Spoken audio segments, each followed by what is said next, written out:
Accounts का concept होता है। ये बैलेंसिंग ऑफ का अकाउंट्स का कॉन्सेप्ट क्या होता है, देखिए जरा एक चीज समझिए। बैलेंसिंग ऑफ अकाउंट्स का कॉन्सेप्ट क्या होता है, इसको जरा समझिए। फॉर एग्जाम्पल ये है कैश का अकाउंट, सुनिएगा, इसकी डेबिट साइड पे 1000 लिखा हुआ है, 5000 लिखा हुआ है, 7000 लिखा हुआ है। इसकी क्रेडिट साइड पे 2000 लिखा हुआ है और इसकी क्रेडिट साइड पे 2500 लिखा हुआ है, सही।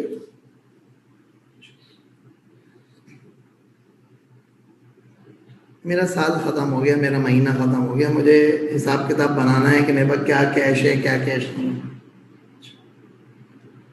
तो अब वही याद है, जब मैंने आज सुबह पढ़ाया था, मैंने कहा आवक जावक, याद है मैंने पढ़ाया था आवक जावक। गुजराती लोग क्या कहते थे, आवक जावक, आया कितना गया कितना। तो आप क्या करोगे, आप अपना जो ना कैश की डेबिट साइड का टोटल करोगे। अब मैं कितना 1000 प्लस 5000 6000 प्लस 7000 कितना होता है। आपने यहाँ पे छोटा सा लिख दिया 13।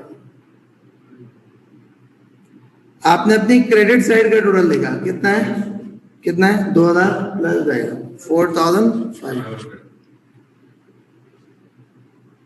इसमें से जो बड़ा टोटल है ना, जो बड़ा टोटल है वो आप यहाँ पे लिख दो 13,000।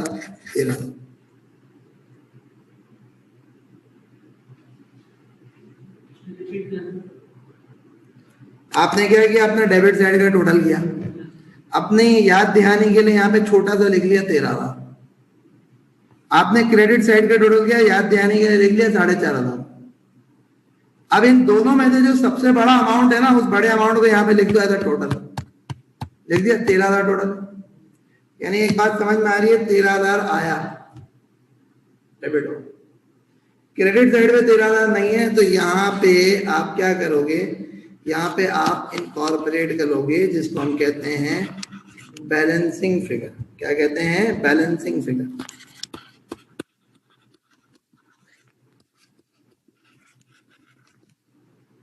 बैलेंसिंग फिगर कैसे आता है, आपने कहा ये सबका टोटल होना चाहिए 13,000, अभी कितना है यहाँ तक 4,500। तो 13,000 और 4,500 का फर्क कितना होता है। अगर मैं यहाँ पे 8,500 रुपए डाल दूंगा तो ये डेबिट साइड क्रेडिट साइड बराबर हो जाएगी,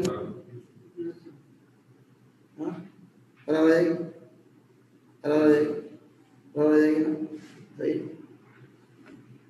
तो ये जो हमने बैलेंसिंग फिगर डाली ना, इस बैलेंसिंग फिगर को हम कहते हैं क्लोजिंग बैलेंस, और इसको अकाउंटिंग में यहाँ पे यूं लिखा जाता है CD, या फिर कभी कभार इसको लिखा जाता है CF। CD का मतलब क्या होता है, CD का मतलब होता है